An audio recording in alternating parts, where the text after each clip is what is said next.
Hi. Most of the students found that it's very difficult to deal with some kind of things in formation of equations or the derivations of equations using dimensional analysis. So I decided to help you regarding that manner. And in that term, you have to understand about basically three basic factors. Actually, you can derive an equation using no more than three variables, three different physical quantities. If there are more than three different physical quantities, it's impossible to find that using dimensional analysis technique. Apart from that, you have to be very careful about another thing. You can't find any dimensions, last physical quantities using dimensional analysis. Those are supposed to be taken as a certain constant or something.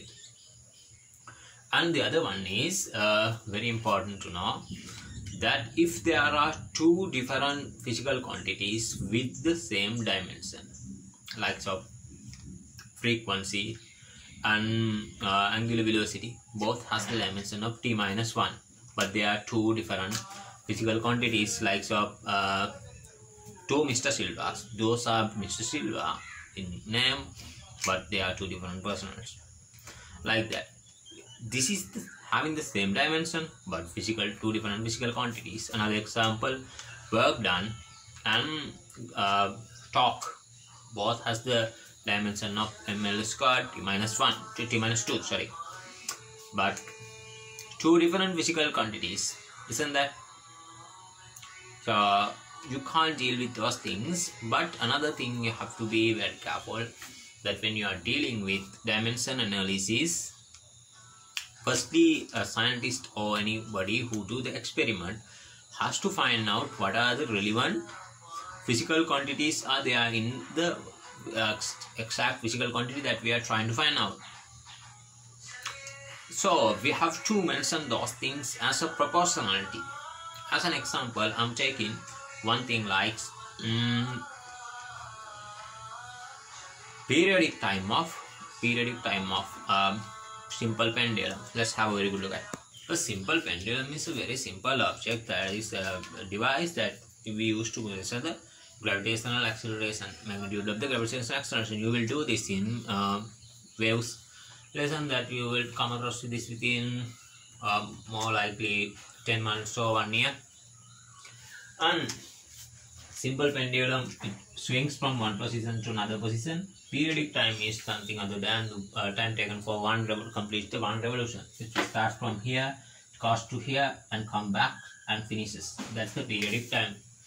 And length of the string is taken as simple L, and the gravitational acceleration is g. These are the three variables that we are interested in. So experimentally, the experimental guys find that periodic time is proportional to any power of unknown power of length and unknown power of g. They have found that. Now we are just trying to find out those powers, and they have an equation. I would look at. So we can write t is proportional to L to the power x. It is an unknown one, and t is also proportional to the g to the power y. Now what is the next step? That's why I taught you guys with the mathematical methods for physics thing.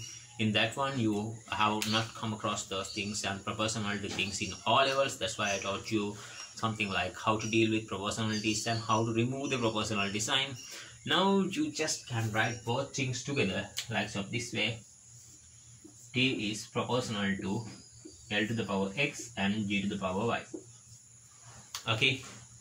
Now we need to remove this proportionality. What can I do? I can introduce a proportionality constant. That is a certain value, an unknown value we don't know, with a dimensionless one. T is equals to k L to the power x and g to the power y. And this is supposed to be the equation number 1 now. Have a good look at. Now I need to find out the x and y. Once I found x and y, the equation is going to be completed. Now this is where only the dimension analysis come to play the role. Let's see how does it play. Now it's very simple. We have to consider one rule that we learned in dimension. Dimensions of the left hand side should be equals to the dimensions of the right hand side according to the rules of dimension in an equation is to be proved. We know that already. What is it? Dimensions of left hand side should be equals to right dimensions of right hand side. Now I'm going to apply that law. Left hand side equals to the right hand side.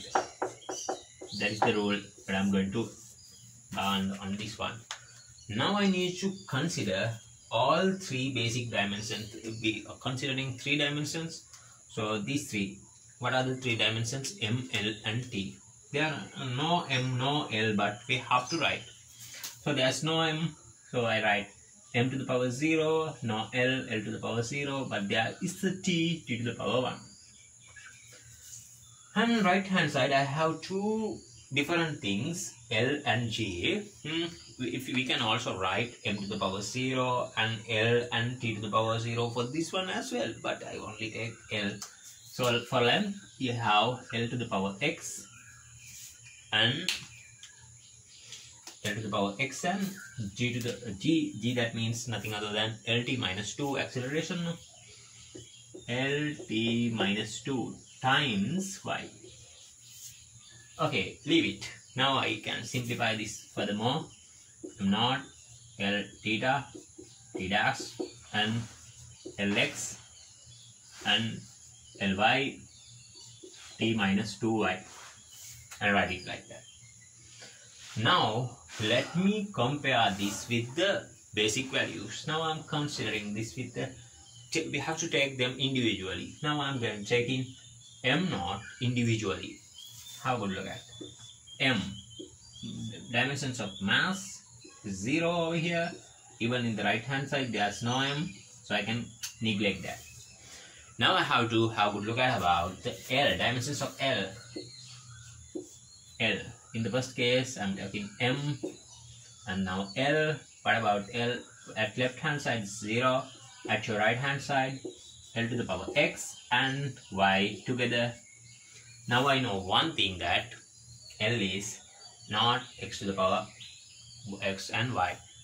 Now I can do one thing. I have already taught this thing, mathematical methods, so you can cut the base and take the value equating those two equations. 0 equals X plus Y, so you can get it like this, and according to that X equals minus Y. This is equation number 2 that I am obtaining.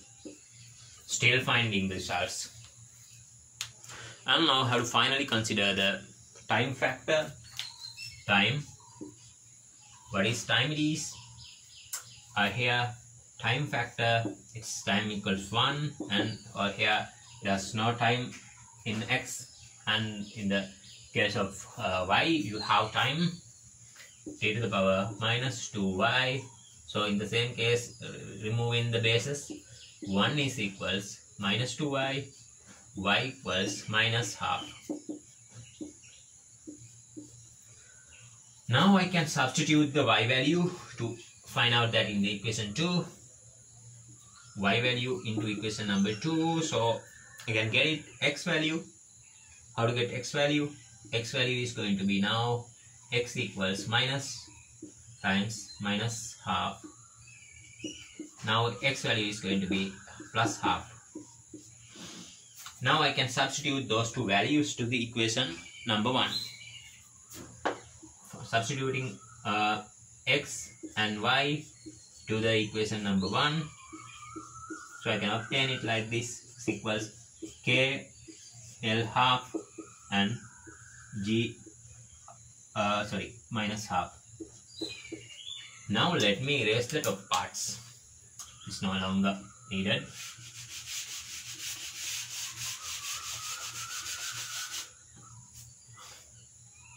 Now have a very good look at. Now you can just remove the part.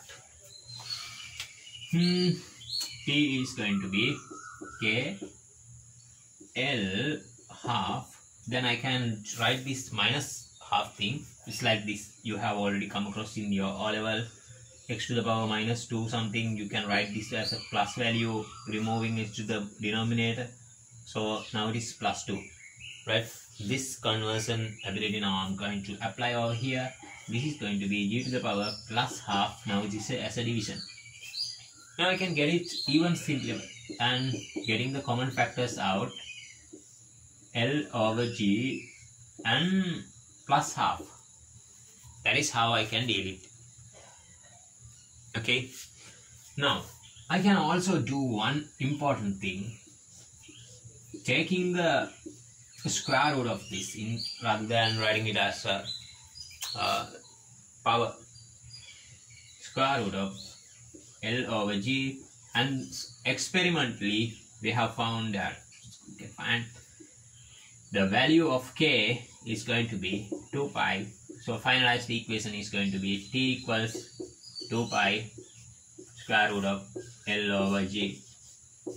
But you will obtain this equation in your future lesson, that is called simple harmonic motion, in a different way, applying the simple harmonic motion rules. And until then, we have to know how to obtain equations using dimensional analysis. Okay, try to understand something from here, and God bless you.